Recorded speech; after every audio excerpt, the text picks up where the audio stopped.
Muy buenos días, queridos hermanos. Qué gusto nuevamente de poder estar ante ustedes y que estemos todos juntos como iglesia para poder escuchar la palabra del Señor. Un día especial, un día en el cual también en nuestro Chile celebramos la primera Junta Nacional de Gobierno, en el cual comenzó el proceso de independencia. Pero qué importante para nosotros saber de que un día nuestro Señor Jesucristo nos libertó. Nuestro Señor Jesucristo nos libró de las consecuencias del pecado, que son el infierno, y lo hizo solamente por amor, por querer rescatarnos, y además porque era la única persona que podía pagar este rescate. Así que gracias a Dios por eso en esta mañana. Quiero invitarles, hermanos queridos, a que abran sus Biblias en el Evangelio de Mateo, capítulo 15. Vamos a ver un pasaje, un episodio muy importante, como todos los que hemos estudiado, ¿verdad? Porque es la palabra de Dios, la importante, que trata acerca de la fe de una mujer. Mateo capítulo 15, versículos 21 al 28. Em, en sus Biblias seguramente aparece un subtítulo que dice La fe de la mujer cananea. En esta ocasión hemos titulado a este mensaje Una fe digna de imitar. Quiero invitarles a que leamos, por favor, y, y podamos comenzar a reflexionar en la dirección del Señor. Para eso necesitamos su ayuda, necesitamos su enseñanza, la del Espíritu Santo, y necesitamos también que todo nuestro ser esté concentrado en la palabra del Señor. Oremos, mis queridos hermanos. Amado Padre Celestial, le damos muchísimas gracias una vez más, Señor, porque estamos ante su presencia. Y mi Señor, sin duda no tenemos nada que esconder, pero también deseamos, Padre Santo, poder agradarle. Le damos gracias, Señor, por cada uno de mis hermanos, hermanas, Señor, por cada una de las personas que se sume también a esta grabación, a este mensaje, mi Señor, para que tú estés obrando en medio nuestro, en cada corazón, Señor, en cada necesidad que haya. Primeramente, Padre Santo, necesidad de estar a cuentas contigo, de tu limpieza, Señor, sobre nuestras almas, nuestro corazón. Mi Señor amado, gracias porque eres un Dios que perdona, eres un Dios que pasa por alto las ofensas cuando hay arrepentimiento genuino, Señor. Y permite, Señor, en nosotros que haya este sentir también y esta acción que es una obra del Espíritu Santo en nuestras vidas. Mi Señor del cielo, también queremos ofrecerte nuestras vidas, si bien es cierto, ya son tuyas, mi Señor, para tu servicio, para que tú las uses conforme a tu bendita palabra y conforme a la voluntad que tienes para cada uno de nosotros. Mi Señor, en esta mañana también queremos suplicar la guía del Espíritu Santo para que nos enseñe, Señor, toda verdad, que acomode toda palabra, Señor, toda enseñanza que haya aquí en tu palabra para nuestros corazones, para nuestras vidas, que haga la aplicación correcta, Señor, y sobre todo la interpretación correcta, Señor, de esta porción de la palabra de Dios. Mi Señor, muchísimas gracias por ser un Dios tan bueno, Padre amado, y tan misericordioso. Gracias, Señor, por también darnos la gracia de poder servirte y de poder también comunicar a otros esta esperanza que tenemos en ti. Le damos gracias nuevamente en el nombre de Jesucristo, nuestro Señor y Salvador. Amén. Muy bien, vamos a, con el permiso, dar lectura a este pasaje. Mateo 15, 21 al 28. Dice así la palabra del Señor. Saliendo Jesús de allí, se fue a la región de Tiro y de Sidón. Y he aquí una mujer cananea que había salido de aquella región, clamaba diciéndole, Señor, hijo de David, ten misericordia de mí. Mi hija es gravemente atormentada por un demonio. Pero Jesús no le respondió palabra. Entonces, acercándose sus discípulos, le rogaron diciendo, Despídela, pues da voces tras nosotros. Él respondiendo dijo, No soy enviado sino a las ovejas perdidas de la casa de Israel. Entonces ella vino y se postró ante él, diciendo, Señor, socórreme. Respondiendo él dijo, No está bien tomar el pan de los hijos y echarlo a los perrillos. Y ella dijo, Sí, señor, pero aún los perrillos comen de las migajas que caen de la mesa de sus amos. Entonces respondiendo Jesús, dijo, Oh mujer, grande es tu fe, hágase contigo como quieres. Y su hija fue sanada desde aquella hora. Bendito sea nuestro Señor Jesucristo, que nos dejó este relato en su protagonismo aquí en la tierra.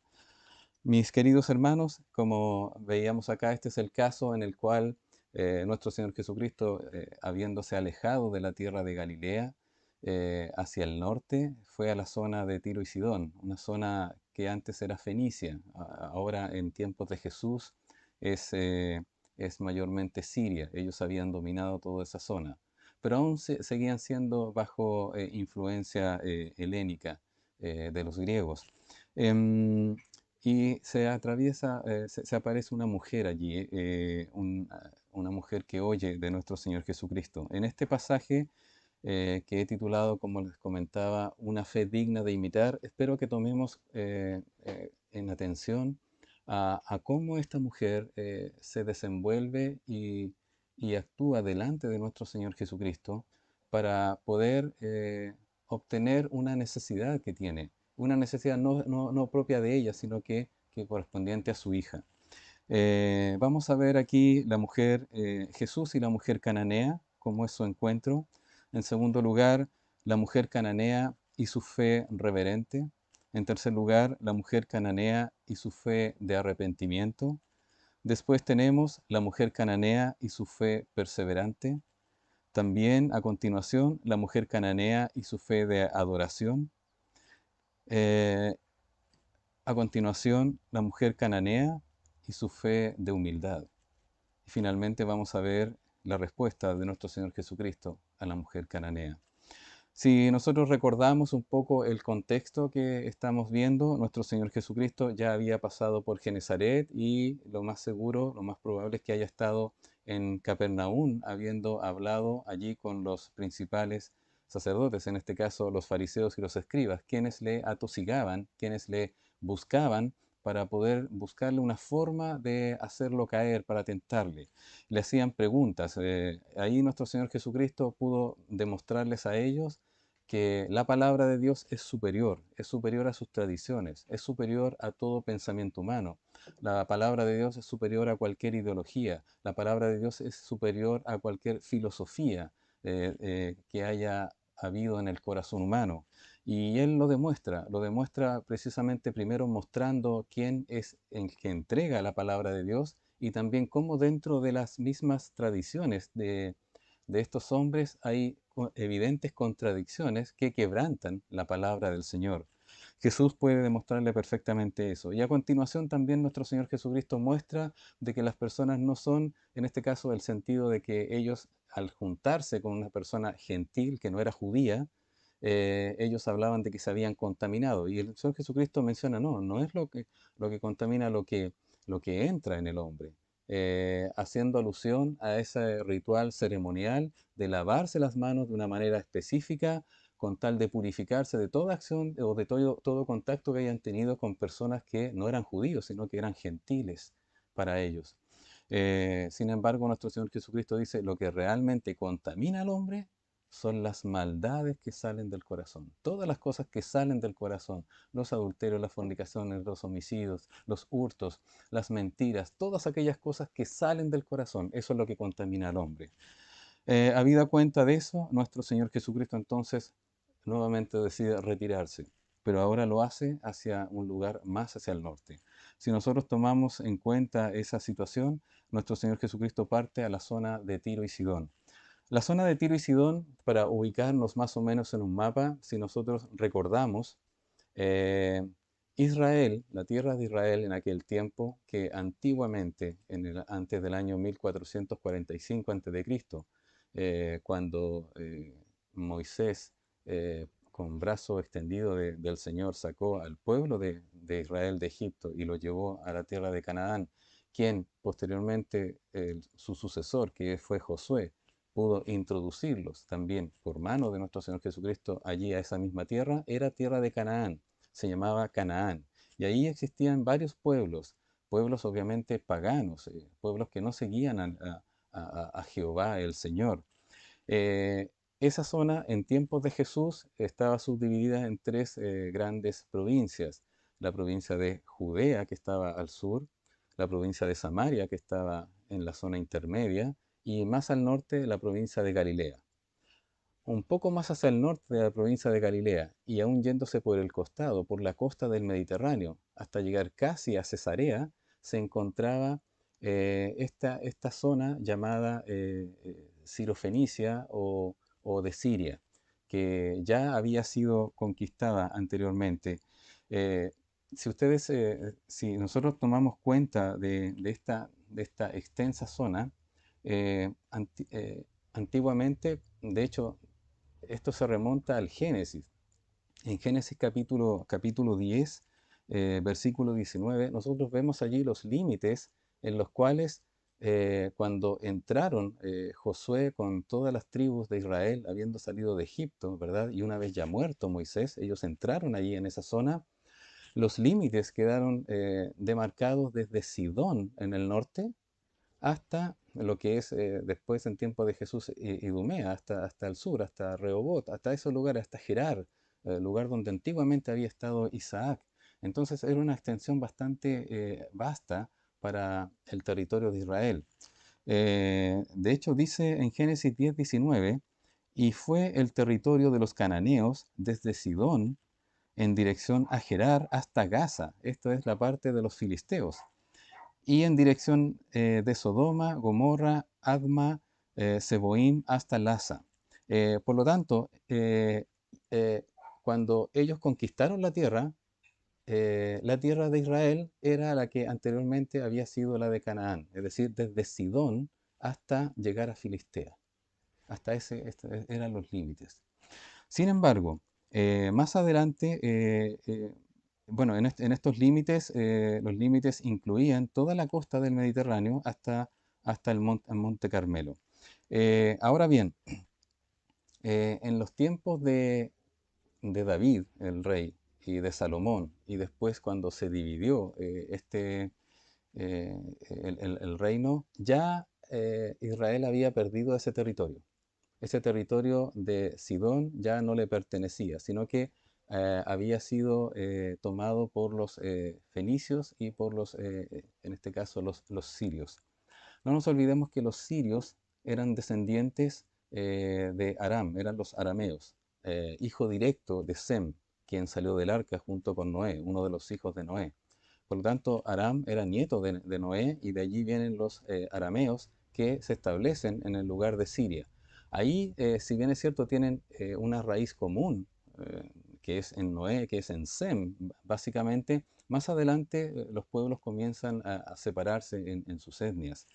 Y vemos que, por ejemplo, en- en los tiempos ya de Jesucristo, esa zona ya no les pertenece, es decir, solo por la costa. La parte de Galilea llega más hacia el norte de lo que llega a la parte, en este caso, de Sirio y Fenicia.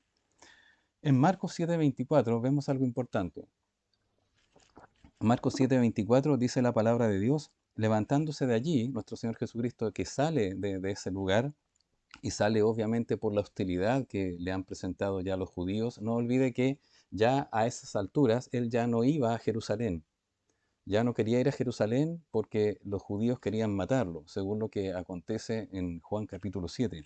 Pero en Marcos capítulo 7:24 dice, levantándose de allí, se fue a la región de Tiro y de Sidón, y entrando en una casa, no quiso que nadie lo supiese, pero no pudo esconderse.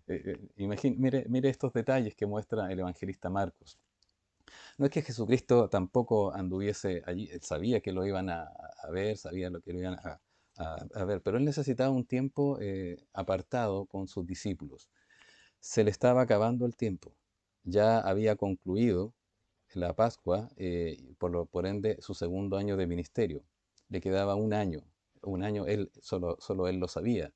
Nadie de sus discípulos, nadie de ese entorno de la tierra de Israel tampoco lo sabía. Nosotros tampoco lo podemos suponer, lo sabemos porque ya hemos leído, ¿verdad? Los evangelios. Pero ya le quedaba ese tiempo y él necesitaba seguir preparando en instrucción a sus discípulos, necesitaba también darles reposo a los discípulos, él también, y obviamente dentro de aquello no estaba ajeno el hecho de que nuestro Señor Jesucristo hiciese lo mismo que hizo en Genezaret, en que mostró que es un Dios de compasión. Ahora hizo exactamente lo mismo con una mujer de esa zona. Y note usted, en Marcos capítulo 7, 25, en el siguiente versículo dice, porque una mujer, de hecho en el versículo anterior dice, pero no pudo esconderse, porque una mujer cuya hija tenía un espíritu inmundo, luego que oyó de él, vino y se postró a sus pies. Es decir, su plan de viajar a esa zona era establecerse un tiempo, unos días para poder instruir y estar con sus discípulos a solas en una casa, ¿verdad? Sin embargo, ya habiendo salido, una mujer sale a su encuentro porque ya había escuchado de él. ¿Qué era lo que sabía ella de él? Bueno, sabía muchas cosas y lo vamos a ver a continuación. ¿Cómo era su actitud? Era la mejor, la que tomó la mujer para que nosotros también podamos aprender de la actitud de aquella mujer. Veamos un poco acerca de esta mujer cananea. Y he aquí, dice, volvamos al versículo 22 del capítulo 15, y he aquí una mujer cananea que había salido de aquella región, clamaba diciéndole, Señor, hijo de David, ten misericordia de mí. Mi hija es gravemente atormentada por un demonio. Ella podía distinguir perfectamente lo que era una enfermedad natural, de una posesión demoníaca. Ella sabía exactamente lo que le estaba pasando a su hija, tenía conocimiento de aquello. La tierra de Canaán, y quiero aquí extender un poquitito antes, si nosotros recordamos, ya lo habíamos mencionado anteriormente, se extendía antiguamente desde Sidón. Por lo tanto, esa zona donde estaba ahora nuestro Señor Jesucristo, que en tiempos de Jesús no era jurisdicción de Israel, ahora le pertenecía a Siria, anteriormente había sido de Israel. Había sido, y más antes de los cananeos, ¿verdad? El Señor se las entregó por juicio a los cananeos, ¿verdad? Y el Señor y estableció a las tribus de Israel. De hecho, en la repartición, en esa tribu, en la repartición de las 12 tribus de Israel, no entraba José, ¿verdad? Sino que estaban sus hijos Efraín y Manasés. En esa repartición, esa zona de Tiro y Sidón le correspondía a la tribu de Aser. Dice la palabra de Dios en Josué capítulo 19, versículos 28 al 29, dice, y abarca a Hebrón, Rehob, Amón y Caná hasta la Gran Sidón. En ese tiempo era reconocido como la Gran Sidón, esa ciudad, la que nosotros estamos hablando ahora de Tiro y Sidón. De allí este límite tuerce hacia Ramá, estamos hablando de la tribu de Aser, y hasta la ciudad fortificada de Tiro. Tiro reconocida como una ciudad fortificada. De hecho, muchos reyes trataron de dominar Tiro, pudieron asolarlo, pero no pudieron dominarlo, no pudieron establecerse ahí. La ciudad era muy fuerte y se habla de la Gran Sidón. Era la gran ciudad antes de que Tiro fuera bastante bien fortificada. Es interesante saber qué fue lo que pasó con Aser, con la tribu de Aser. A continuación del libro de Josué viene el libro de Jueces, si ustedes recuerdan. Y en el libro de Jueces, capítulo 1, versículo 32, aparece algo muy interesante, que es la constante de casi todas las tribus de Israel. Dice en Jueces 1:32, y moró Aser entre los cananeos que habitaban en la tierra, pues no los arrojó. Es decir, en aquel tiempo, cuando ellos dominaron la tierra y fue repartida la tierra bajo la tutela de Josué antes de él partir de este mundo a los 110 años, quedó establecidos los límites de la tribu de Aser que llegaban hasta Sidón. Sin embargo, estando ahí en su administración y como otras tribus lo hicieron, no arrojaron al cananeo como era la instrucción de parte de Jehová y se quedaron viviendo allí, quedaron con los cananeos ahí enquistados, con su cultura, con su idolatría, con sus costumbres paganas, ¿verdad? También con sus comercios y con sus bienes. Lamentablemente, las tribus de Israel pensaron que podían ser más inteligentes que Dios en obedecer la orden y se quedaron con ello. Durante ese periodo y hasta antes de que David entonces comenzara a reinar, ya ese territorio fue perdido. Entonces, ya la zona había sido dominada. En el año 333-332 a.C. aproximadamente, Alejandro Magno dominó esa zona y quedó allí con la influencia helénica que él quería hacerla, o helenista como le llaman también. Él quedó dominando toda esa zona. Y a la muerte de Alejandro Magno, recuerden que el reino se dividió en sus cuatro generales, fue Seleuco el que se quedó en esa zona. Ptolomeo se había quedado con Egipto, ¿verdad? Y Seleuco se quedó allí. Por lo tanto, tenían toda la influencia seleucida posteriormente. En resumen, la zona en la cual nuestro Señor Jesucristo salió de los contornos de Israel, que era Galilea en el norte, y salió allá a la zona de Tiro y Sidón, anteriormente había sido de Israel, pero tenía influencia cananea, tenía influencia fenicia, tenía influencia siria y tenía influencia helénica, griega, de los seleucos. Por lo tanto, imagínese usted la cantidad de cosas, de culturas y de idolatría que se vivía en ese lugar. Por eso los judíos no pasaban para ese otro lado, pero nuestro Señor Jesucristo fue para allá porque tenía un ministerio que hacer. Aunque el ministerio era mayormente hacia las ovejas perdidas de la casa de Israel, él también no dejó de pensar en la fe, y lo vamos a ver aquí con algunos detalles. Eh, de hecho, en el Evangelio de Marcos, capítulo 7, versículo 26, Marcos describe a esta mujer con esta identidad. Dice, la mujer era griega y sirofenicia de nación, y le rogaba que echase fuera de su hija al demonio. Esta mujer era griega de ascendencia, ¿verdad?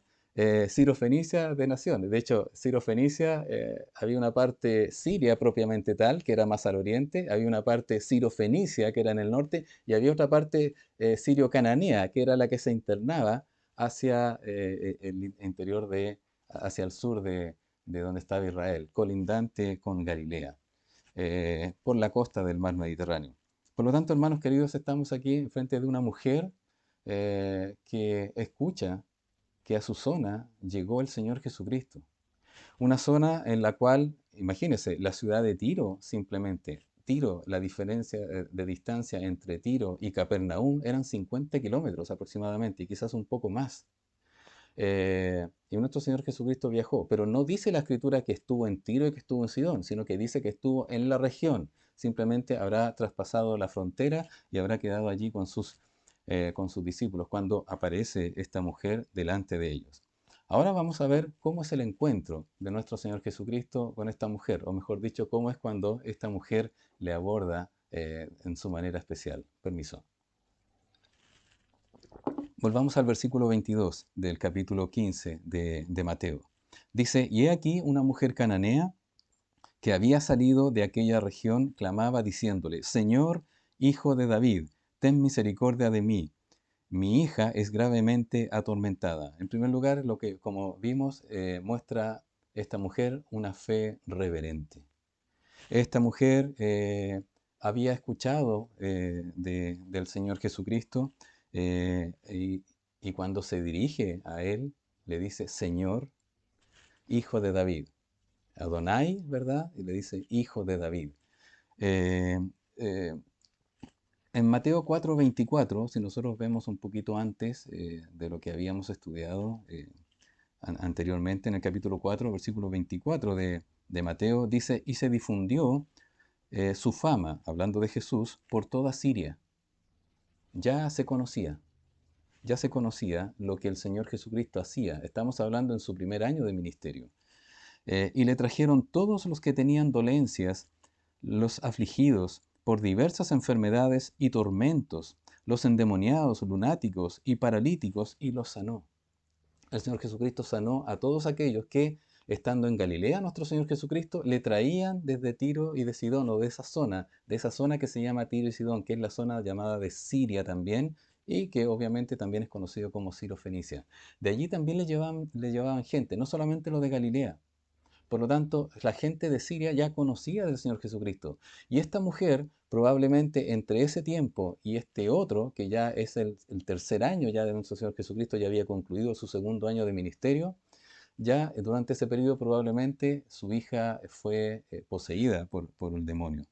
En Marcos capítulo 3, versículo 8, también lo menciona de esta manera. Dice, de Jerusalén, de Idumea. Jerusalén está en el centro de Judea. Y al sur de Judea está Idumea, que ya es otra provincia romana, pero ya no pertenece a Israel. De Idumea, imagínense, fuera de los contornos de Israel. Dice, del otro lado del Jordán, la zona de Perea, la zona de allá de Decápolis. Dice, y de los alrededores de Tiro y de Sidón. Nuevamente menciona lo mismo que había mencionado Mateo, haciendo referencia a Siria. Aquí lo menciona como Tiro y Sidón. Oyendo cuán grandes cosas hacía, grandes multitudes vinieron a él. Eso fue antes, en su primer año, aproximadamente segundo o tercer gira que hizo por Galilea. Esta mujer, viviendo en la zona de Ciro-Fenicia, siendo cananea, siendo de ascendencia griega, ya había escuchado de nuestro Señor Jesucristo. Por lo tanto, ahora se le acerca y se dirige a él con una petición tremendamente importante para ella y para su hija. Y le dice, Señor, hijo de David. No llega ahí diciéndole, Señor, rabí, maestro, oiga usted. No, él sabe, ella sabe, por alguna razón sabe, de que esta persona que hacía estos milagros no podía ser otro sino que el Señor. Qué increíble. Una mujer pagana, una mujer que probablemente adoraba a su deidad, y le hizo la petición especial. Y dice, en este caso, esta mujer reconoce el poder de nuestro Señor Jesucristo, pero también reconoce que es un rey, porque le trata como hijo de David. Cuando se hablaba en Israel de los hijos de David, en este caso de la ascendencia, está hablando de aquella persona que tiene derecho al trono. En cierta ocasión, nuestro hermano Mauricio Vilches, predicando a los jóvenes, me acuerdo hace algunos años atrás, él dijo, muchachos, Jesucristo no es el compadre. Me acuerdo claramente. Y cuánta razón. Esa es una verdadera razón. Jesucristo no es el cuate, Jesucristo no es el amigo, el amigote, digamos. Jesucristo no es el pana, como dicen otros, no es el yunta. Jesucristo no es el compadre. Jesucristo es Dios. Jesucristo merece la más alta reverencia. Jesucristo merece ser exaltado cada vez que usted siquiera salga de sus labios la palabra Jesucristo con la más absoluta reverencia de quién es Jesucristo. ¿Quién es Jesucristo según la Escritura? Es el creador de los cielos y de la tierra. Es Jehová en el Antiguo Testamento. Es el Dios que se hizo hombre, que vino aquí y plantó su tienda y que vino a entregarse por sus pecados y por los míos. Él tenía el poder y tenía el poder y sigue teniendo el poder de la vida y de la muerte. ¿Por qué? Porque Él pagó sus pecados y los míos. Él resucitó de entre los muertos. En su tumba no están sus restos. Puede buscar las tumbas de los restos de cualquier otra persona que haya vivido sobre la tierra. De Jesucristo no los va a encontrar porque Él subió en cuerpo y alma. Un cuerpo ya era glorificado, pero ahora ya estaba sin la posibilidad ahora de volver a morir, porque Él ya había muerto por sus pecados y por los míos. A diferencia del trato irreverente que habían tenido los escribas y los fariseos, esta mujer reconoció que Jesús era capaz de sanar a su hija con la pura bondad que le corresponde a Dios. Lo trató de Adonai. Vea usted en las escrituras si es que alguno de los escribas y fariseos lo trata de Adonai, si alguno de los escribas y fariseos lo trata de hijo de Dios, si alguno de los escribas y fariseos lo trata como hijo de David. Esta mujer sí lo reconoció. Parece que tenía información, parece que conocía algo, parece que relacionó los hechos de nuestro Señor, las credenciales de nuestro Señor con lo que realmente Él era. Cosa que disociaron los escribas y fariseos, cosas que separaron, cosas que pensaron que era realmente un instrumento de Satanás. En segundo lugar, vemos también acá a la mujer cananea y su fe de arrepentimiento. En el mismo versículo 22 dice así, ya vimos su fe reverente, ahora su fe de arrepentimiento. Dijo, ten misericordia de mí, ten misericordia de mí. Por ser ella sirofenicia de nación, en su paganismo pudo haber sido adoradora en otro tiempo de Astarte. Astarte era la diosa de la naturaleza, de la fertilidad, que adoraban los fenicios y los sirios. Es el mismo nombre, es la misma persona, pero con otro nombre que utilizaban los babilonios y los caldeos, que era Istar, los asirios también, en ese caso. Los israelitas a esta divinidad, a esta falsa diosa, digamos, porque hay un solo Dios, le conocían como Astarot. Pero esta es Astarte. Probablemente ella tenía esa supercultura. Y quizás por ser de ascendencia griega, imagínense todos los dioses griegos que existían. Eh, las obras de Jesús debieron haberla hecho pensar de quién era realmente Dios. Ella no encontraba respuesta en Astarte, no encontraba respuesta en Artemisa, en Diana, no encontraba respuesta en Venus, en ninguna de esas, en Ares, Marte, en Poseidón, en Júpiter, no encontraba respuesta en ellos. Hasta que supo que nuestro Señor Jesucristo iba a esa zona, aquel que había sanado a tantas personas de Tiro y Sidón, de Siria, ¿verdad? De Galilea, ahí en Israel, y dijo, él tiene la respuesta. Y voy a ir, no como exigiéndole, sino que tenga misericordia de mí. Dice, esta súplica demuestra su arrepentimiento. ¿Por qué? ¿Por qué refleja su arrepentimiento? Porque esta mujer reconoce que está pidiendo algo que no lo merece. Dice, ten misericordia. No está llegando a decir, Señor, soy ciudadano de este mundo, ¿verdad? Si tú eres Dios, realmente entonces haz algo conmigo. No, no, no fue en esos términos, fue muy humildemente, fue al contrario, mostrando su arrepentimiento. No pidió ayuda porque se haya considerado ella buena. Hoy en día mucha gente se considera buena, que hace cosas, que dice cosas, que apoya con cosas, y qué bueno que se haga por ayudar a los que se necesitan, a los necesitados. Pero ella reconoció que la petición que le estaba haciendo no era por la bondad de ella, sino que era por la bondad de Jesucristo. Es una mujer que muestra una fe de arrepentimiento. En tercer lugar, para esta mujer muestra una fe de perseverancia. Fíjese el versículo 23. Vamos nuevamente a Mateo capítulo 15, versículo 23. Pero Jesús no le respondió palabra. Note, nuestro Señor Jesucristo había salido con los discípulos, ¿verdad? Y la mujer se le acerca y le dice, Señor, hijo de David, ten misericordia de mí. Mi hija está atormentada por un demonio, ¿verdad? Y dice la palabra de Dios que nuestro Señor Jesucristo siguió, al parecer siguió caminando o no le atendió. Y dice, pero Jesús no le respondió palabra. Entonces, acercándose sus discípulos, le rogaron diciendo, despídela, pues da voces tras nosotros.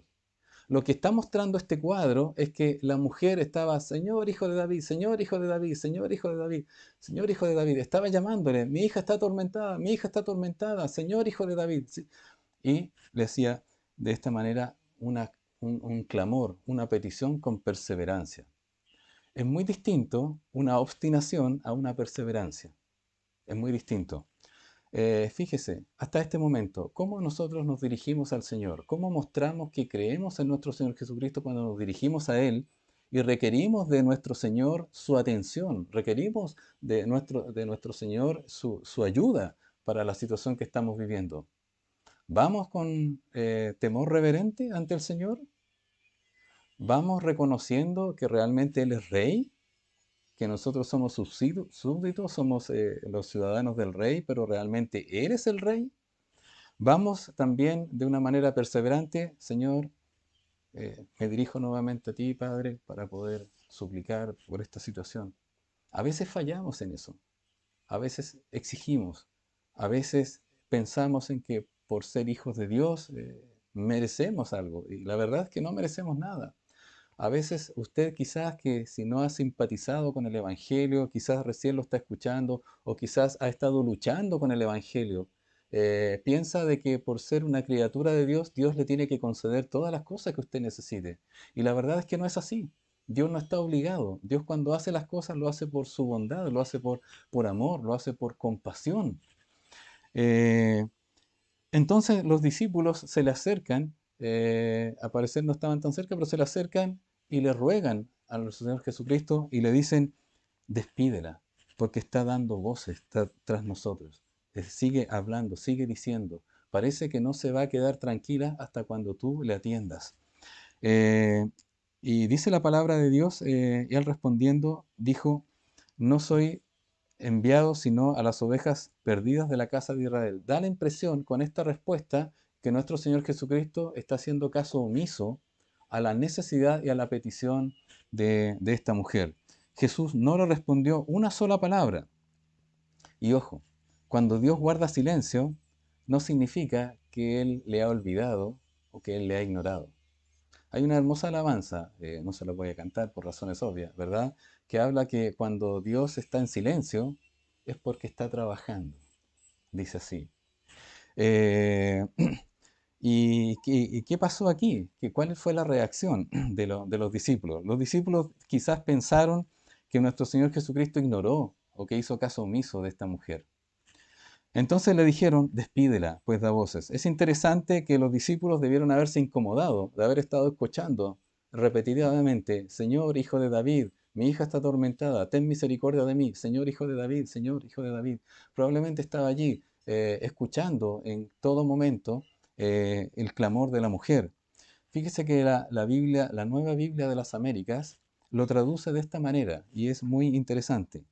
En el versículo 23 dice, pero él no le contestó nada, y acercándose sus discípulos le rogaban, atiéndela, pues viene gritando tras nosotros.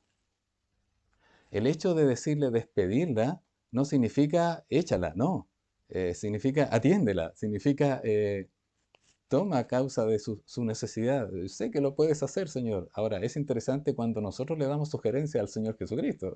Es como muy curioso, ¿verdad? Siempre se da esa situación de querer darle una sugerencia. A veces oramos al Señor, ¿verdad?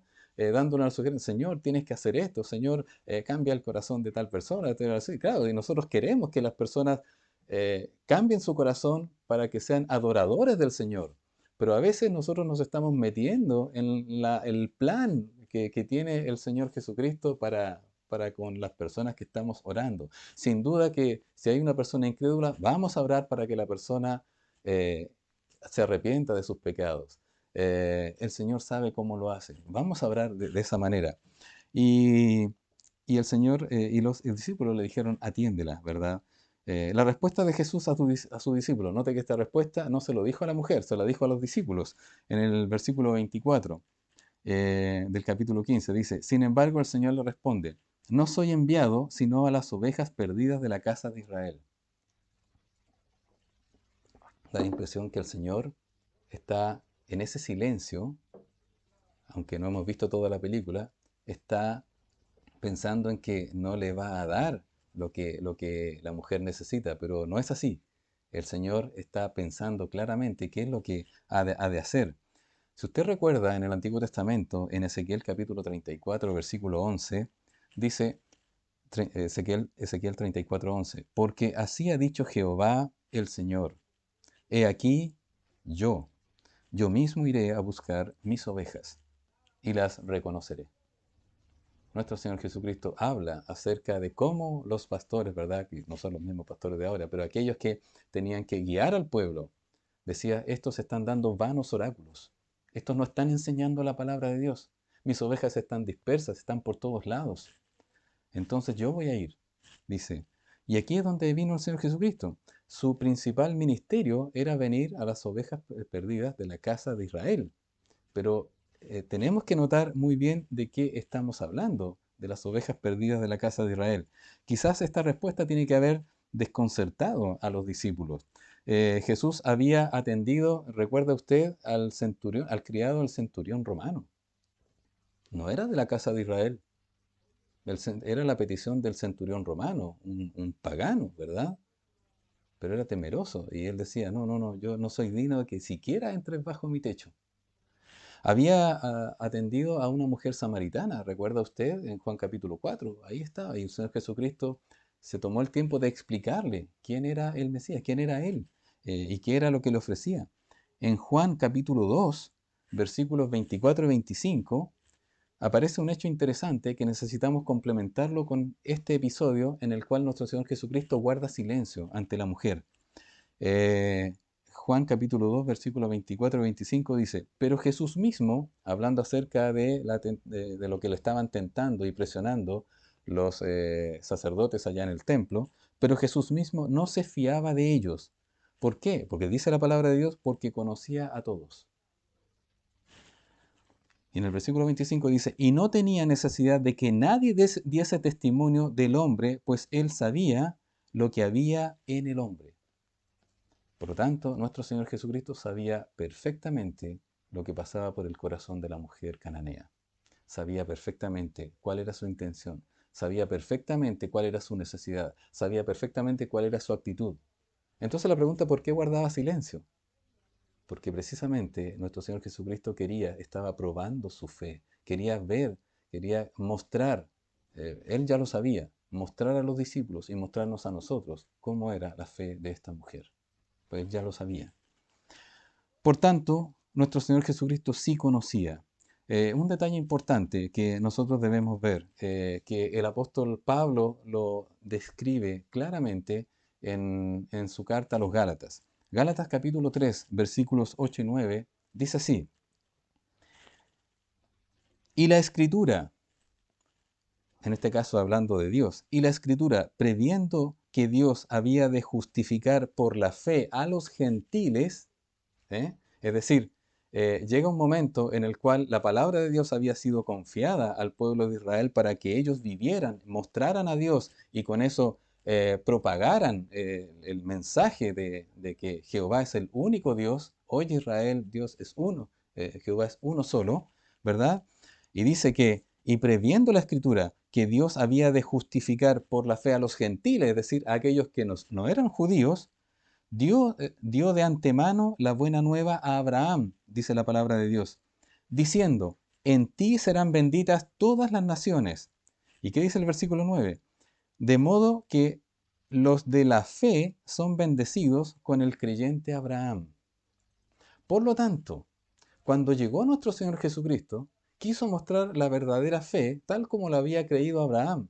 Abraham dice la palabra de Dios en Génesis 15:6, que creyó Abraham a Dios y le fue contado por justicia.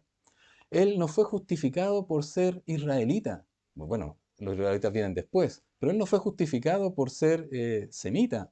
Él no fue justificado por ser de una nación. Él fue justificado por la fe, por su respuesta a la persona de Dios, a la persona en este caso para Abraham de Dios, de Jehová. Por lo tanto, cuando habla el apóstol Pablo de que, previendo la escritura, de que esta fe, de que iba a llegar la salvación hacia los gentiles, iba a ser por la fe, no por ser de nacionalidad.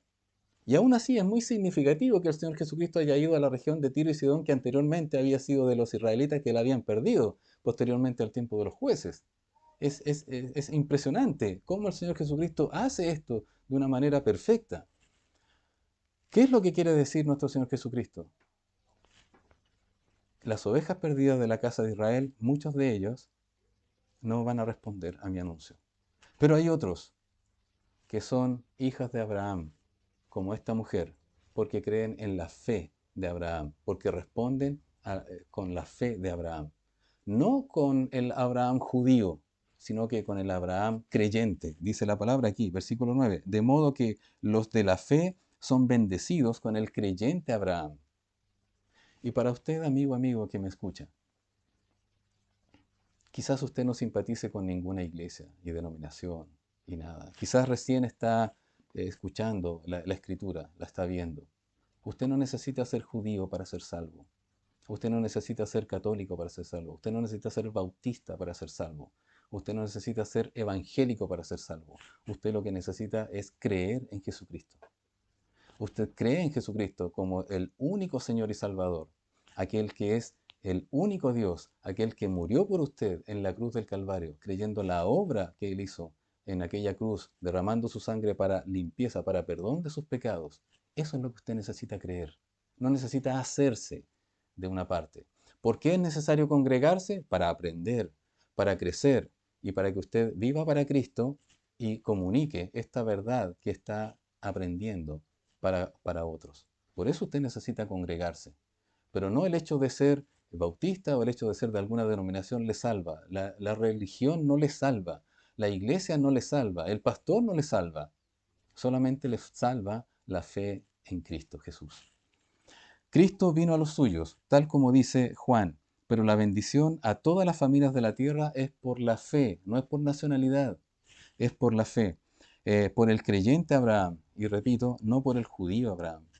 La mujer sirofenicia estaba mostrando esa fe, la misma fe de Abraham, y que el Señor Jesucristo estaba en silencio esperando que esa fe se desarrollase de esta manera, que se muestren estas características, una fe reverente, una fe de arrepentimiento, una fe también, eh, como bien dije, perdón, eh, una fe bien reverente. Eh, pero también nuestro Señor Jesucristo, en un momento, hablando acerca de la necesidad de oración, en Lucas capítulo 18, Él presenta el caso de una viuda que se dirige hacia el juez, y este juez era, no, para él no creía en Dios ni nadie, ¿verdad? Ahí la tenía postergada. Entonces esta viuda llegaba y decía, hazme justicia, hazme justicia, hazme justicia. Y decía este juez, bueno, para que no me calme mi paciencia, le voy a dar justicia. Lucas 18, versículos 7 y 8, dice, ¿y acaso Dios no hará justicia a sus escogidos que claman a Él día y noche? ¿Se tardará en responderles? Os digo que pronto les hará justicia. Pero cuando venga el Hijo del Hombre, ¿hallará fe en la tierra? Nuestro Señor muestra que que la fe también es perseverante. No se trata de estar molestando al Señor, no se trata de eso. Al Señor no le molesta. Tampoco se trata de dudar. A veces existen algunas quizás confusiones en que podemos decir, vamos a orar al Señor y descansamos en la oración que decimos. Muy bien, descansamos. Y aparentemente no hay respuesta, está en silencio. Bueno, nosotros ya se lo entregamos al Señor. Pero no está mal que usted pueda recordar la oración. Señor, recuerdo mi súplica, Señor. Porque quién sabe si el Señor, la respuesta que le ha de dar ha de ser no. O quizás la respuesta que le ha de dar va a ser sí. Pero él sabrá en qué tiempo. Pero esa es la actitud que el Señor quiere de nosotros, los hijos de Dios. Una actitud reverente, una actitud de perseverancia en cuanto a mostrar la fe que tenemos en el Señor. No, no tampoco el extremo, el otro extremo, en el cual, el Señor sabe mi necesidad, no necesito pedirle. No, el Señor quiere que usted muestre su fe pidiéndole y que en su oración tenga oraciones de acción de gracias, acciones, acciones de intercesión, acciones de clamor, de, de- de- de gemir si fuera necesario en algunas situaciones críticas que usted tenga, como el caso de la mujer. Por lo tanto, tenemos hasta el momento una, eh, una, eh, una fe, ¿verdad?, de reverencia, una fe de arrepentimiento, una fe de perseverancia. Mire lo que muestra también la palabra del Señor. Versículo 25. Aquí la mujer muestra una fe de adoración. Versículo 25 dice, entonces ella vino y se postró ante él diciendo, Señor, socórreme. Ante el silencio de nuestro Señor Jesucristo, en el cual precisamente estaba mostrando, dando a luz lo que estaba en el corazón de esta mujer, de cómo ella veía al Señor Jesucristo, esta mujer aún atribulada, aún pensando en su hija que estaba endemoniada, que estaba poseída por un demonio, ella no dejó de ser crítica, no quiso ser crítica con el Señor, no quiso decirle Señor, sino que muy por el contrario, fue donde Él y se postró. La palabra acá postrarse, proscuneo, es la palabra que literalmente significa inclinarse, inclinarse ante Él. Esa es la actitud que muestra la verdadera fe en el Señor de cómo debemos pedir las cosas, inclinados.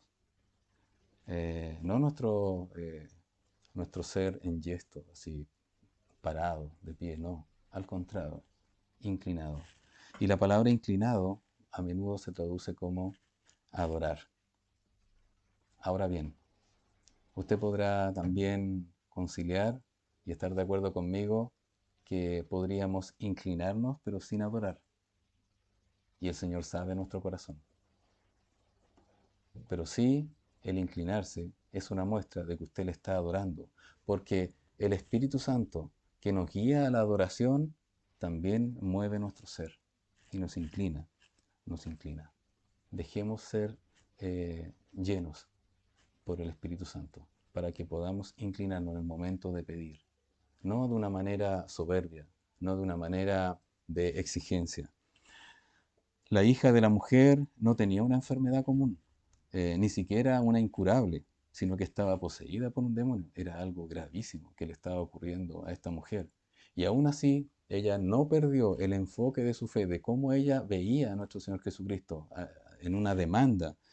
La verdadera fe hace actuar a una persona con amor, con devoción y adoración hacia Jesús. No es una demanda, es una súplica que reconoce lo sublime que es nuestro Señor Jesucristo. Una fe de adoración. Y también, por último, muestra a la mujer una fe de humildad. Mire lo que dice versículos 26 y 27. Respondiendo él, dijo, no está bien tomar el pan de los hijos y echarlo a los perrillos. Mire, le está mostrando en esencia la misma verdad que le mostró a los discípulos en un momento en el cual la mujer estaba dando voces, estaba gritando, ¿verdad? Y estaba repitiendo. Eh, entonces nuestro Señor Jesucristo le dice en el versículo 26, no está bien tomar el pan de los hijos y echarlo a los perrillos. Y ella dijo, sí señor, pero aún los perrillos comen de las migajas que caen de la mesa de sus amos. Qué increíble. A la mujer, a la verdad, cuando el Señor Jesucristo le menciona esto, no está bien tomar eh, eh, eh, del pan de los hijos y echarlo a los perrillos. Este es un pasaje que uno pudiera pensar que el Señor ha sido ofensivo con la mujer. Ahora bien, eh, en el ambiente cultural de Israel, la palabra perrillos se utilizaba de una manera también denostativa de parte de los judíos hacia aquellos gentiles, y sobre todo los del norte. Pero también tenía otra acepción dentro de lo coloquial, por decirlo de una forma. Y esta otra acepción tiene que ver con los perrillos que eran mascotas de las personas.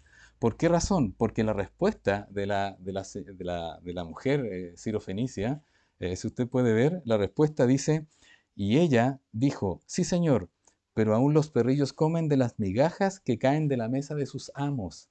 Es decir, muestra que se están refiriendo y están hablando ambos metafóricamente de una relación entre amo y mascota.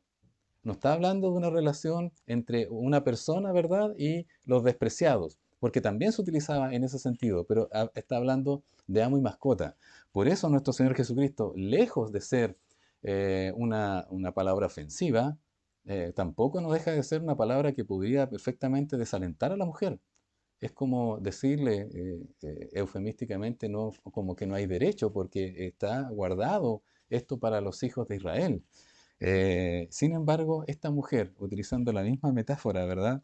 Le dice que sí, pero los perrillos pueden comer de las migajas que caen de la mesa de sus amos. Qué mujer tan especial. Qué mujer había sido tratada por el Señor. Note, había sido tratada por el Señor Jesucristo, no estando con ella, no habiéndola visitado anteriormente, sino que usted sabe quién es Jesucristo, es verdaderamente Dios. Había tratado con ella antes de este encuentro.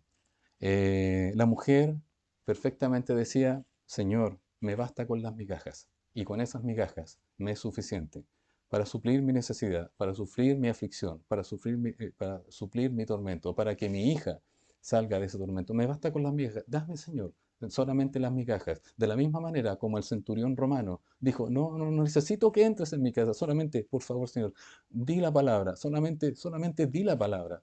Bastaba con el pensamiento de nuestro Señor Jesucristo para que el siervo del centurión sanara. Aquí bastaba solamente con el pensamiento de nuestro Señor Jesucristo para que su hija sanara. Señor, me basta con las migajas, no te preocupes. ¿Qué diferencia a veces con algunos hijos de Dios que pedimos y pedimos y pedimos? El libro de Santiago dice claramente, ¿verdad? Pedís y no recibís porque pedís mal para gastar en vuestros deleites. No siempre estamos pidiendo para la gloria de Dios. No siempre estamos pidiendo por una verdadera necesidad, sino que a veces estamos pidiendo por otras cosas. Las peticiones importantes en nuestra vida. Usted las sabe, hermano, hermana querida, amigo que me escucha. Hay cosas más importantes. Usted puede llenar su vida, puede asegurar su futuro en la tierra, pero ¿qué hay de su alma? ¿Qué hay, Señor? Señor, te pido que me ayudes a entender tu palabra. Te pido que me ayudes a disciplinarme para estudiar tu palabra. Señor, te pido que me ayudes a estar cada día más en comunión contigo. Señor, te pido para que mi fe no decaiga precisamente porque me alejo de tu palabra. Señor, ayúdame. Ponme una persona por delante para poder hablar de tus maravillas. Qué peticiones más hermosas. Señor, dame lo necesario para poder ir donde una persona o estar con una persona para poder comunicar tu palabra. Señor, me basta con las migajas. Pero no solamente eso, sino que no importa, Señor, deja que los amos coman primero, después comeré yo. No hay problema. Qué tremenda fe de la mujer. Qué tremenda humildad. Esta es una fe humilde. Señor, si quieres, bien puedes. Señor, yo sé que puedes. Señor, te he seguido, he sido perseverante, no he sido irrespetuosa, he estado aquí, pero tú me dices, Señor, de las migajas, muy bien, me basta con las migajas. Y aún después, cuando todos terminen. Eh, es significativo. Nosotros en la casa, en nuestra casa, tenemos a dos perritas que queremos, que son revoltosas, una es mayor que la otra, y ellas saben que nosotros almorzamos, ¿verdad? Y después que nosotros nos levantamos de la mesa, ellas se mueven, porque sabe que les toca a ellos, en ese sentido. Esa es la figura que nosotros que estamos viendo aquí. ¿Qué respuesta tan inesperada? Inesperada no para el Señor, aunque Él se sorprendió humanamente, pero inesperada para mí, inesperada para los discípulos. La mujer demostró que lejos de la autosuficiencia, lejos del concepto meritorio que tienen las personas, Señor, merezco que me des algo, merezco que me sanes. Señor, sanaste al hijo del centurión y no vas a sanar a mi hija. Él ni siquiera era su hijo, era su criado y no vas a sanar a mi hija. No, no, no fue esa autosuficiencia, no fue esa comparación, no fue esa exigencia, esa demanda, fue esta humildad. También reconoció su bajeza delante del rey. Señor, no hay problema, tú mandas, tú decides en qué momento me toca si es que me toca. Eh, no se comparó con nadie diciendo, pero Señor, yo soy mejor que él. Quizás esta persona ha hecho cosas antes, yo ni siquiera he hecho cosas tan terribles. No se comparó con nadie. Simplemente dijo que le bastaban las migajas para suplir su necesidad, no solo de ella, sino también la de su hija. Por tanto, ya tenemos cinco características de esta fe, de esta mujer. Si las recordamos, ¿verdad? Una fe reverente, eh, una fe, vuelvo a pedir, una fe de arrepentimiento, una fe perseverante, una fe también de adoración y una fe humilde, de humildad. ¿En cuál de esas estamos fallando? ¿En una? ¿En dos? ¿En tres? ¿En cuatro? ¿En cinco? Que el Señor nos ayude, ¿verdad? La respuesta entonces de nuestro Señor Jesucristo, versículo 28. Entonces respondiendo Jesús dijo, oh mujer, grande es tu fe, grande es tu fe. Hermanos queridos, no estamos acá para mostrar una fe miserable, una fe pequeña, una pseudo fe. Estamos acá para mostrar la fe. Y cuando hablo de fe, si bien es cierto, vemos que en Hebreos 11 es la certeza de lo que se espera, la convicción de lo que no se ve, es una característica, ¿verdad? Estamos hablando de nuestra vida, nuestra respuesta como vida a nuestro Señor Jesucristo. Él es el que nos da todo. Todo don perfecto viene de Dios, del Padre de las luces, ¿verdad? Todo nos da el Señor. También Él nos da las oportunidades para ir creciendo en nuestra fe. Incluso la fe salvadora es el Señor, es obra del Señor, es gracia del Señor. Todo es del Señor. El crecimiento lo da el Señor. La fe que va creciendo en nuestra vida, nuestra respuesta al Señor, es obra del Señor. No, no es algo nuestro, porque nuestra naturaleza caída nos aparta de la fe. Sin embargo, el Señor Jesucristo dijo, oh, grande es tu fe, grande es tu respuesta, grande es lo que tú crees en mí, grande es lo que vives respecto de lo que tú crees en mí. Hágase contigo como quieres. Y dice la palabra de Dios, y su hija fue sanada en aquella hora. Por lo tanto, después del silencio, después de dos aparentes objeciones, Jesús fue movido a misericordia por el corazón de la mujer. Jesús conocía el corazón de ella y mostró a sus discípulos y a nosotros cómo ha de ser una persona en la que opera la fe que desarrolló la mujer cananea. Una mujer lejos de escuchar todos los días los sermones de nuestro Señor Jesucristo. El Señor había tratado con ella, pero ahora nosotros tenemos a la palabra de Dios para que nuestra fe vaya creciendo, para que nosotros vayamos acomodándonos a cómo el Señor demanda de nosotros, cómo debe ser nuestra vida, nuestra actitud. Esta mujer, además, la fe de esta mujer se fortaleció al tratar con Jesús. Cuando Dios nos envía un problema o cuando Dios permite que nosotros estemos pasando por tribulaciones, por problemas, por situaciones difíciles, es el mejor momento, la mejor instancia para que nuestra fe crezca. No es para desesperazarnos, no es para alejarnos, no es para decir no tenemos esperanza en Dios, Dios no me escucha, Dios se olvidó de mí. No, no es para eso, Dios jamás se ha olvidado de usted, jamás. Dios está haciendo crecer la fe en usted. Para terminar, para terminar, recordemos, esta fe, fe de reverencia, de arrepentimiento, de perseverancia, de adoración y de humildad. Para terminar, Mateo 7, versículos 7 y 8. ¿Recuerda usted el Señor Jesucristo, permiso, cuando mencionó, pedid y se os dará, buscad y hallaréis, llamad y se os abrirá, porque todo aquel que pide, recibe, y el que busca, halla, y al que llama, se le abrirá? Y usted podrá decir, pero pastor, ¿cuántas veces yo he pedido cosas y no me ha llegado? Esto es cuando tenemos una fe alineada con el Señor. Porque cuando nuestra fe y nuestros pensamientos y nuestra vida está alineada con el Señor, vamos a pedir correctamente. Y como estamos pidiendo correctamente, el Señor va a responder de acuerdo a esa voluntad, porque el Señor, eso es lo que quiere que usted pida. ¿Usted le ha preguntado al Señor de repente, Señor, ¿qué quieres que te pida? Señor, ¿cómo debo adorarte? Señor, ¿cómo debo reverenciarte? ¿Cómo debo seguir persistente en mi petición, en mi relación contigo? Bueno, el Señor dice así, cuando nuestra fe está alineada. Pero cuando estamos desalineados, vamos a pedir cualquier cosa y lamentablemente vamos a estar fuera de la voluntad de Dios. Por eso necesitamos estar cada día a cuentas con el Señor. ¿Cómo es su fe? ¿Se compara con la de la mujer sirofenicia? ¿Le falta algo? ¿Le falta reverencia? ¿Le falta arrepentimiento? ¿Le falta perseverancia? ¿Le falta adoración? ¿Le falta humildad?